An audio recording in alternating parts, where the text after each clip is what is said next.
Classic Plus changes no one is talking about. Well, if no one's talking about it, then I'm not talking about it. I feel like we've talked about everything. Transmog, flying mounts, content, classes, class spec combos, professions, PvP ideas. Like, bro, is there anything that no one's talked about? I actually don't know. I actually don't know, Willie. What is it that no one's talking about? New content. That's the whole idea of the plus version of it. It should be vanilla that continues on the story that we know and adds to the world in meaningful ways. And there are plenty of additions that we're all expecting, such as new zones, new dungeons, new raids, new PvP events, all that kind of good stuff. But beyond that, there are certain things that don't come up around this conversation so often. There are a lot of half-finished systems, dead zones, and mechanics that never really got a proper look in vanilla, because back then the developers were very much just doing stuff which they felt was cool. And they got it right a lot of the time. But over the years, I feel as though there's one or two things which could be better, or could be built on a bit more than they are in our current vanilla. I want to go over a few changes which I think could be interesting in a vanilla setting, which are a bit less obvious than just the usual you hear about of new raid or zone. So for me, these are some of the less obvious changes which vanilla could potentially benefit from. Before we go on, a quick word from today's sponsor, and stick around because there are a bunch of legendary champions up for grabs and tons more rewards. Right now they've just kicked off a global event called Web of Corruption. Claim the brand new legendary champion Valarin Equalizer for free by logging in for 7 days during the Valarin Chase between July 2nd. I mean, guys, Raid Shadow Legends right here. Just make sure you start the event by July 31st. I've actually never played, and then keep logging in for 7 days to earn extra gear and upgrades. I might have to try it at some point. Threat, dishing out massive AoE damage that ignores defenses while stacking weaken and leech debuffs to keep your team sustained through the toughest fights. There's also a limited time dungeon featuring Raya the Mourned if you want extra gear to push further. We're chill out here for a minute. About is of course Raid Shadow Legends. Raid Shadow Legends, we knew it, guys. We knew it. Build around. There's always a new team comp worth putting together and experimenting with. Skip it. I mean, if I'm reacting to someone's video, the least we can do is sit through their sponsor, alright? You can click the link in the description or scan the code for exclusive rewards. You can also pick one free legendary using a code. Get Alice for Alice the Wanderer, Femo for Femo the Shepero, Super Victory for Pelops the Victor, or Wrath for Grando Padraig. On top of that, log in for 7 days during the Valarin Chase before July 31st to add her to your roster too. My link also unlocks an armor that returned instantly, plus the epic Ugo at level 10. That's 3 free legendaries and an epic just for getting started, so make the most of it while you can. As always, many thanks to Raid for supporting the channel. Let's get on back to WoW. Let's get on back to WoW. Something that almost every druid, paladin, and shaman has felt at some point in time, and that's having an item slot which does practically nothing until you're at endgame. And that's the relic slot, the one that holds your idols, librams, and totems. They weren't even added into the game until patch 1.10, you know. That's right towards the end of vanilla. Before that, these classes just had, well, nothing. Honestly, Willie, not a bad suggestion. No one is talking about that. And that is not a bad suggestion. Adding in actual like relics and stuff. Yeah, sure. You know, I didn't think of that. Willie, I didn't think of it. Nothing there. Eventually you get to that one quest in Eastern Plaguelands and put Egan's blaster in there and then never use it, but it wasn't till much later on when you started doing dungeons or raids where you actually got an item here. I mean, sure, in vanilla you have to level up a bit before you earn certain items such as your helm, some bits of jewelry, or your shoulders. Exactly, like you don't want a situation where you just get like a Libram at level 1, right? But like a cool quest chain at level 40, or maybe say 50, or even say 44, you know, it gets kind of stale around that level sometimes. Make it feel epic, or like 30 even, where it's like you have to wait. It's like this delayed gratification. It's not just like, here you go, full greens. Like, you don't want that, but that could be cool. Waiting until literally endgame before you get anything just feels a bit odd, to be honest. Classic Plus has a pretty easy fix here. Just put more relics in the game at an earlier level. I'm sure people playing these 3 classes would appreciate it. Yeah, here's I agree something with that that. goes a bit beyond the relic idea as well, because for shamans, they physically hold their totems in their bag. You know the deal, you go and do the quest, you get your totem, you have it in the bag, and then you actually need that totem in your bag to be able to use totems of the corresponding type. But what if more was done with it than just this? See, for example, priests in vanilla have their own race-specific spells. and that can very much impact which race you pick as a priest. If you like PvP, you might pick Troll for Shadow Guard or Undead for Devouring Plague, whereas on the Alliance side, Dwarves have Fear Ward, which is widely seen as the strongest priest racial in the game. These kind of decisions you have to make between the different factions and races is something I do like a lot about vanilla. So what if between Orc, Troll and Tauren, their totems were each a little bit different, not necessarily just visually either, but they had different effects to them. And then instead of them just being totems that sit in your bag, you can actually equip the totems into your relic slot and then gain certain bonuses. So if you equipped a fire totem, it may give you some spell damage or improve your fire spells. If you equip the earth totem, perhaps it could help out a new shaman tanking identity. You could even have a mini talent tree within the totem, though that's probably going a bit too far. But basically what I'm getting at is with this relic slot with shamans specifically, you could just have them equip their actual totems instead of making different items. The next one is something that goes way... A lot of you in the chat seem to not like that idea. I actually think that's somewhat of a clever idea. Maybe not in the way he said it. So I don't like the suggestion of having different totems for different races. I don't think I really like that. Like, it kind of works for priests maybe, but like I don't think that needs to be transferred to shamans. But having like a choice between which totem to equip in that relic slot, like, could be kind of cool. Like some side stats, like a little flavor. Oh, I'm gonna equip my fire one. Maybe if I'm Ellie, you know, maybe lava burst is added, and you want the fire one. I don't know. Might be like kind of, or like earth one for tanking. Maybe it gives you a bit more threat if shamans do become tanks. Or I don't know. Like, I don't know. That could be kind of cool. But a lot of people saying no. I don't know. I don't mind the idea. I think it would maybe be like a, you know, like a little, yeah, maybe it's like a little too flavorful. Somewhat separate conversation. Shamans are the one class I actually haven't played in vanilla. I've played every other ones in vanilla. Shaman I actually haven't.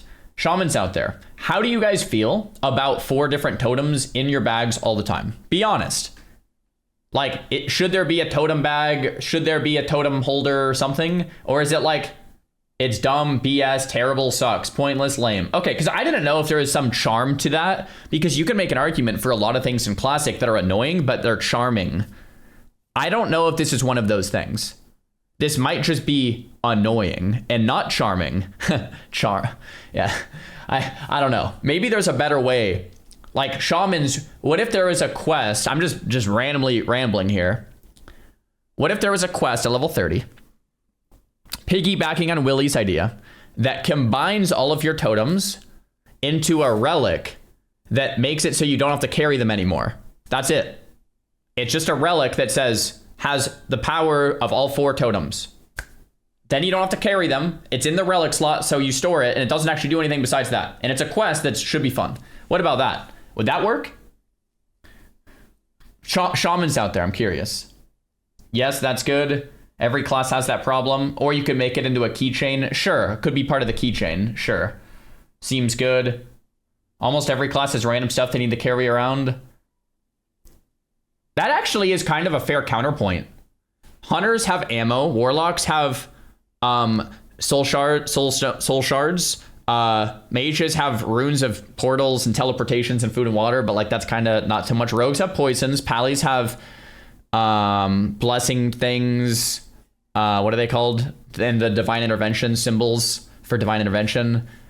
Warriors, nothing? I guess warriors have a lot of gear and flask sets, but like that's a little different. What other classes are we missing here? Priests, some symbols for buffs, I guess. Druids have seeds. I guess that's kind of a fair counterpoint, to be honest, is that every class has to carry some stuff. I didn't really think about it that way. But I don't know. I still wouldn't mind something like this, either being like using the relic slot or the keychain. What I think the cool solutions, in my opinion, are solutions that utilize something that's already in the game and expand upon it with a quest, versus just giving you like 50 slot bags for free at level 1, right? Or just maybe removing something altogether. I think the idea of there's a quest that unlocks more potential with something that's already there is like, for me as a classic player, it's like, yes. Now it still feels like it was always supposed to be, you know, makes it feel more natty. Anyway, good feedback from you shaman players. Way back to the development of vanilla, and that is regarding hero classes. The idea was at a later level, your character would begin specializing into something regarding... Wait, did I skip too far? I thought I remembered the timestamp, but I'm gonna go back just a second. And gain certain bonuses. So if you equipped a fire totem, perhaps it could help out. Probably going a bit too far. But basically what I'm getting at is with this relic slot with shamans specifically, you could just have them equip their actual totems instead of making different items. The next one is something that goes way back to the development of vanilla, and that is regarding hero classes. The idea was at a later level, your character would begin specializing into something regarding a hero class. So for example, night elves could specialize into demon hunting, dwarf warriors mountain king, undead death knights, and so on. This idea never fully disappeared, and some abilities from hero classes were added during later expansions, or have been used for inspiration for certain expansion-specific updates. And for Classic Plus, there could be something here as well. I don't think Mountain King would necessarily need to be an entirely new hero class, but potentially classes could receive a fourth specialization at some point in time to expand on the already existing class fantasy. Obviously this would complicate class balance even more, despite it not being very good to begin with, to be honest, but I think it could be an interesting idea to bring back and be rolled out slowly over time. The next one I have is much less impactful than the few I've gone over so far, but it would help build out the world. How do you guys feel in general about races holding power in World of Warcraft? Like the troll racial undead dwarf, or should you be able to just pick whatever race you want to play and be done with it? For example, as a warrior, you're kind of forced to play human. Love it, good, good, hate it, not good, not good, not good, like it. Like, so races mattering is a very classic MMO kind of thing. It's kind of annoying in the sense that like you might feel pressured into picking one instead of the one you want to play. The upside is it makes it feel like an RPG. It's an RPG. I don't know, that's a tough one. A lot of you guys in chat are split. Dude, so for the amount of arguing, and not arguing, but the discussion in the chat makes me just reflect on why we kind of need a voting system to move forward with Classic Plus, because Blizzard won't be able to get it right no matter what. I think the voting system is literally the only way, because if you put, say, races to a vote, should racials be removed, for example, and 90% of people say no, it's like, okay, well, it's settled then. You know, if you put like, should racials be balanced like a little bit better, and like 80% say yes, it's like, okay, cool, let's balance them a little better then. Like, you know, so it's like, it's kind of the only way forward, because no matter what Blizzard does, they're kind of screwed if they don't do the vote. You kind of have to do that. What if it's 50-50? Then you respect precedent. If it's 50-50, you respect precedent and you keep things as they are. That's the key. That's the key here.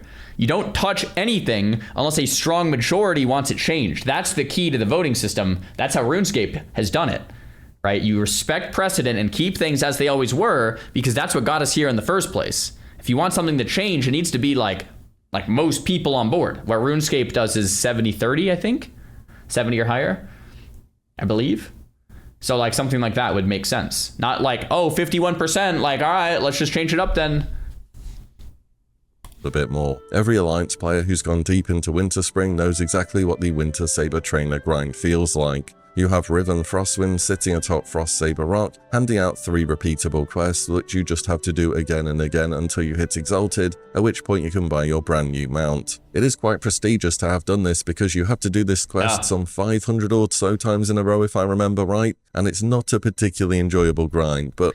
I've never done this on Classic, so I actually don't know what he's talking about, but at some point, I think it was like Wrath? Ish, Kata maybe? They made it like a daily. You had to go for 30 days and like train a pet. I did that because I thought this mount always looked really cool. It's actually one of my favorite mounts in the game, besides the cooler ones like Spectral Tiger and Zulian. But I actually really liked this mount. Then again, it's not supposed to be. It's supposed to be special. People are meant to recognize that you've achieved something here. Despite that, the reputation rewards from each quest could probably be a little bit better than they are, because everyone only ever spams the Winterfall Village quest because it's just so much faster. The one collecting the provisions has a really bad drop rate, and the third quest sends you all the way to the south to kill a bunch of giants, which just takes way too long on travel time. I think with this quest, potentially a bit of an update to reputation earned could be in order, so they're a little bit closer to one another. And on the Horde side, you may know that in Ungoro Crater, there is an NPC for the Rabasaur trainers who was due to get a similar questline to the Winter Spring Frost Sabers in vanilla, but Blizzard just never got around to doing it. They wouldn't end up doing it until Wrath of the Lich King. The NPC is Morvek and he's down near the southeast. You'll have definitely ran past him and thought, what is this guy doing here? Because, well, he doesn't do anything in vanilla. I think overall here Blizzard have a chance to look at the amount of reputation gained from Winter Spring Frost Sabers and implement the Rabasaur trainers too, so that all players have something to chase after as well.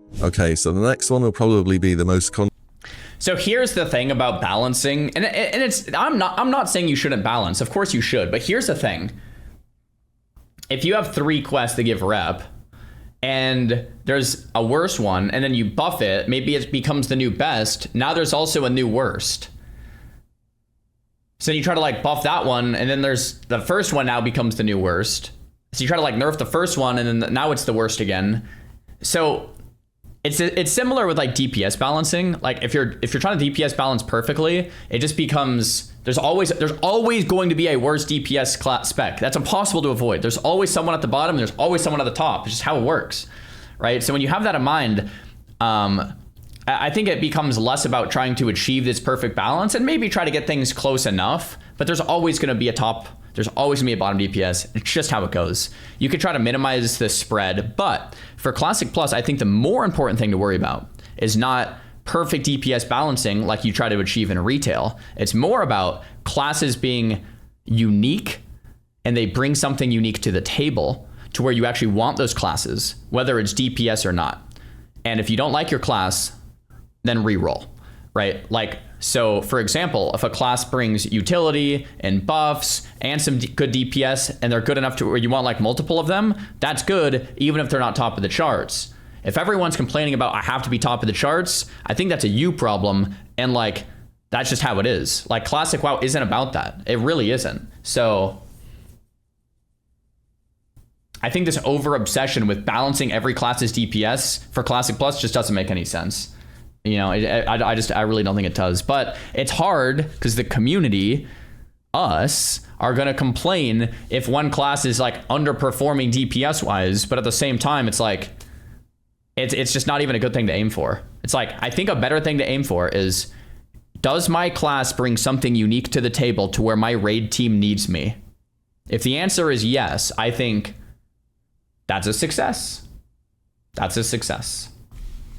Controversial thing I'll go over here, but I'm just going to put the idea out there and see what people think about it. So if you played a caster in Classic, you know the feeling of trying to get a spell off whilst multiple enemies are chipping away at you. Every damaging hit you suffer will push your spell cast back just a little bit. So especially if you're getting hit by something like a Night Saber or a Rogue or anything that hits you really quickly, you're going to have difficulty completing that spell cast. And thematically, it makes sense. If you're trying to concentrate to complete a spellcast, it only makes sense that if somebody was punching you in the kidneys every half a second, you probably get, a bit distracted by that. However, I think in vanilla, Blizzard kind of overestimated how powerful casters were going to be. For example, when the game first came out, there wasn't spell damage. You just stacked intellect and had to rely on that to deal damage. Now, there already are a number of ways to counteract spell pushback, such as talents that reduce the chance for you to be pushbacked, but that's still quite RNG heavy. And it's a similar system in TBC, and Blizzard wouldn't end up changing things until Wrath. What they did in Wrath at the start of the expansion was made it so that only the first 2 hits during a cast added extra time at half a second each.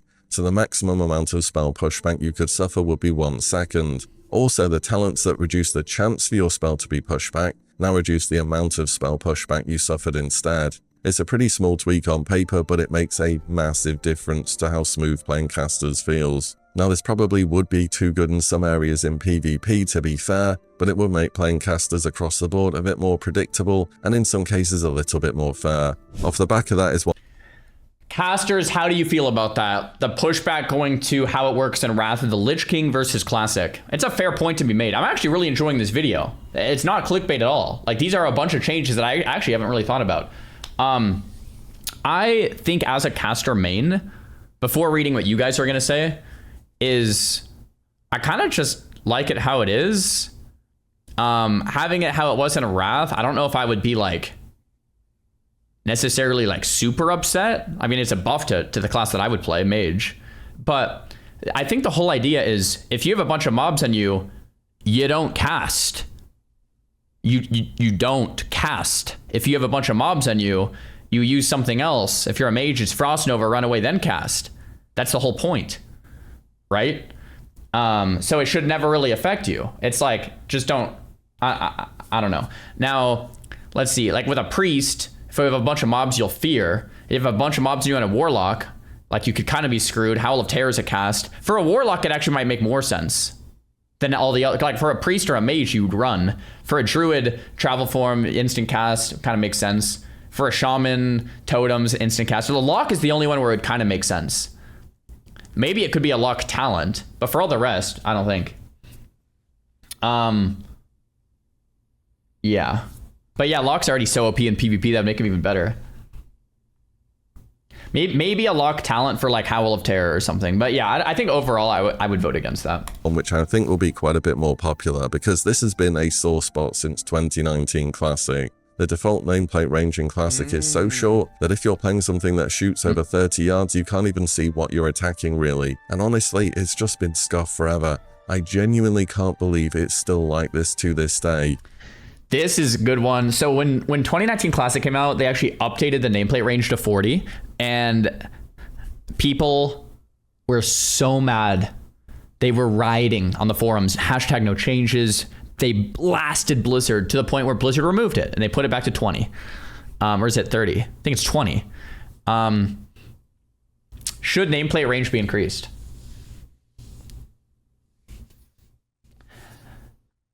I don't know. I actually don't like. For me, I think I like 40 better, but there is implications for vanilla. The more nameplate range you have, the harder, like say you're talking about a Wrathy Basin, the harder it becomes to ninja a node because you can see someone coming in from way further. So it changes how like something like a battleground is played. You can see the nameplate through a wall. It's like you're wall hacking instead of stealthing up to someone because they can't see your nameplate until you get close. If you're playing something like hardcore, you can see all the mobs around you. Hardcore becomes easier. PvP becomes not easier, but like you have more knowledge to your, like it changes how the game is played. It really does. So I could see people being upset. I think personally I prefer 40 anyway.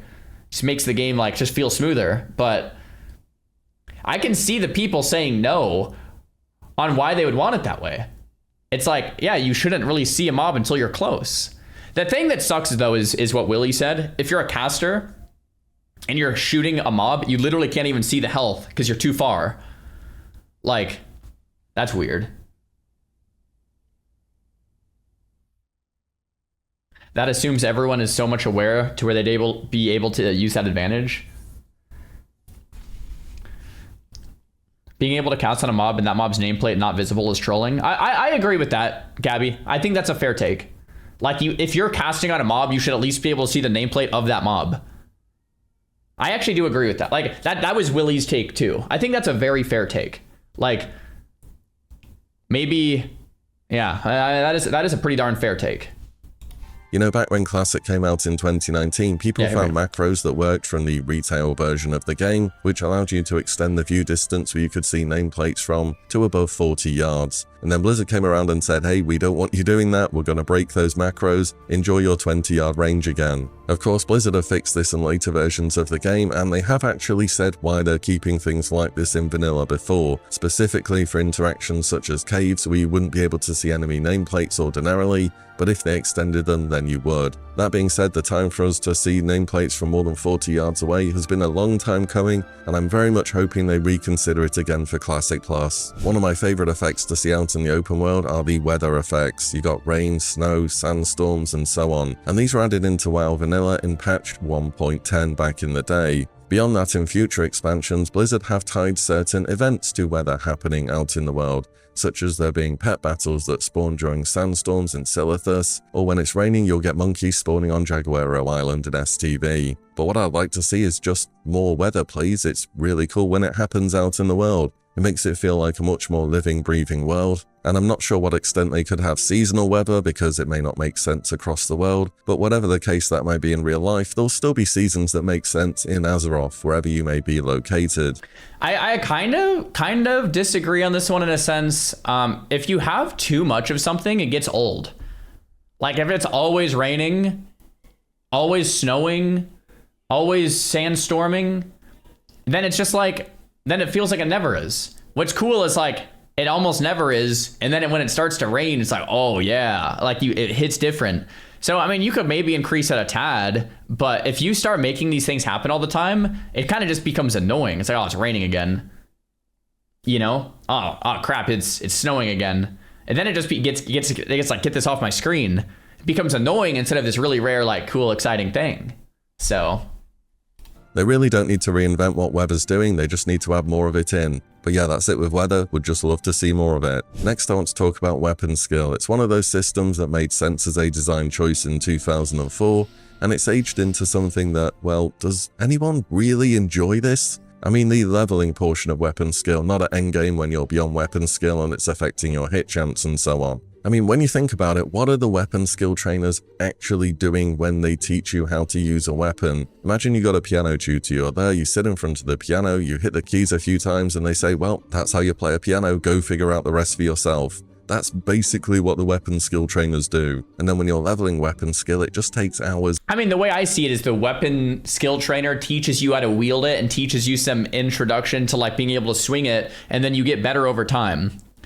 Look, I don't like it. This isn't a system that like is like, oh, I need this, but it's an RPG basic for a classic game. I'm fine with them keeping it. Like it's a little bit of friction.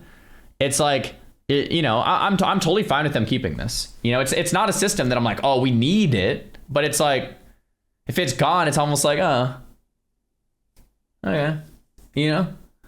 And hours to finish off those last few points, and the last few points really are impactful. On top of that, the meta way to go and train weapon skill is to go and find NPCs in the world who are effectively immune to damage, and then just beat on them endlessly whilst not paying attention. The system is just bad, like straight up. I don't think they can remove weapon skill because, again, at endgame it is incredibly impactful for dealing damage. However, could it just be not so terrible to level up potentially? A random feature I'd love to see built on in Classic Plus would be inside of Blackrock Depths. You'll have seen the Dark Iron Highway. After you go inside BRD, you go through the locked door, and it's just beyond that. It's the place with Baelgar, and then a ton of dwarf patrols. Back in the day, at one point in time, a lot of people speculated what is behind those giant doors, and it's a real mystery which I absolutely think Blizzard have the opportunity to expand upon. Maybe it could lead into a larger foundry-type area for the Dark Iron, or perhaps some chaotic elemental place they've had to seal off to keep even themselves safe. Either way, this is one place in the world which I would love to see expanded on.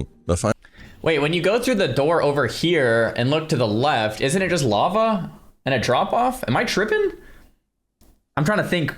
In Baelgar, you go through the door, there's like a bridge, you look to the left, it's just like open spot with lava, isn't it?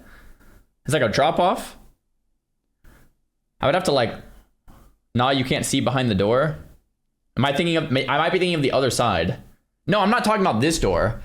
I'm talking about when you go through this door over here, you go across like a bridge, right? And when you look to the left, it's just like a drop off with lava. Like when you go through this door over here. No? Wait, am I misremembering? I almost want to go back on Era and look real quick. Don't think there's a door here? What do you mean? There's no door by Baelgar? Like there's definitely like an opening here, right? I'm thinking of the Incendious door. No, it's closed. I'm thinking of the other. Okay, so there's no opening right here. I don't know why I thought there was an opening right here. Am I tripping? I just need to go and check. I mean, everyone's saying no, so I'm clearly wrong here. the world, which I would love to see expanded on. The final thing I want to talk I'm about is definitely wrong one here. of the most well-received features from Legion, Class Order Halls. A dedicated headquarter for every class, stocked with lore characters, class-specific storylines, and a real sense of identity for what you are playing. Now, of course, during Legion, every class got their own specific... So Gabby said the one behind Baelgar is closed and the one leading to Insignius on the other end is open. I must be thinking of the other end of the hallway. I mean, that must be what it is. Order Hall. However, if you think to vanilla, then you'll realize that actually there are a few classes that already have an Order Hall. Druids have Moonglade, Rogues have Ravenholt, Warriors have Ravenholt's Frey actually Island. cool. Yeah, true. I mean, it's not much to go of, but it's something. The most polished of these by far is Moonglade, and it's already built into the world. But I do wonder if other classes could find a place to effectively have some form of Order Hall or meeting point for people who play the same class. I think there would be a bit of a concern that it would split people up and they'd just spend time in their Order Hall instead of in capital cities. But for Moonglade, for example, you mainly go there for the class quests or the convenience of the teleport. Outside of that, it's not really a useful place to be whatsoever. It's a similar story with Ravenholt and Rogues. I think it's just nice to have a place where you can go and feel as though you really are playing your class, and that it doesn't have to... To me, what's actually kind of cool about Moonglade, the Warrior level 30 quest, Island, and Ravenholt is that they're not instanced and that anybody can actually get there. So it doesn't take away from the world, it actually adds to it. The Rogues might be the only class that can interact maybe with these quests here or something like that. Or maybe the Druids are the only class that can, you know, do a lot of the quests in Moonglade besides maybe like one or two in Mardon. But at least everyone else can go there and see what's going on. It's very Druid themed, but it's not like a section part off of the world. Like, so if they do more, maybe taking inspiration from that and saying like, look, like maybe there could be like a little pally area, but like doesn't mean no one else can go there. No one else can see it ever. And it's not like instance off and it's not having so much utility where you never want to leave and everyone just sits in there instead of the city. But no, it's this cool flavor thing that you could hang out and do some quests, but it's not somewhere where you'd sit. So it's like a very fine line, right? And into a one-stop shop for everything with an auction house, mailboxes, and all that stuff. So maybe Class Order Halls Light are something that could be expanded upon in vanilla too. And that's it, 10 smaller pieces of the game which I think could use a looking at in Classic Plus. So let me know which ones you agree with and that you'd like to see, and which ones you reckon would be going a bit too far in the comments down below. Thanks again to Raid for sponsoring. To get those 3 free legendaries and an epic, all you have to do is check the link below or scan my QR code. And as always, thank you all so much for watching and listening in, and I'll see you all in the next one very soon. I'm not gonna lie, that was a fantastic video, Willie. Well done, well done. I mean, I don't agree with all the points, but I will say these are 10 changes that no one is talking about. I was like, for sure we've thought about a lot of these. We actually did think about some, but cool, super sick video, super sick. Definitely, I definitely just love brainstorming and chatting about this stuff, man. No, it was bad. All right, all right.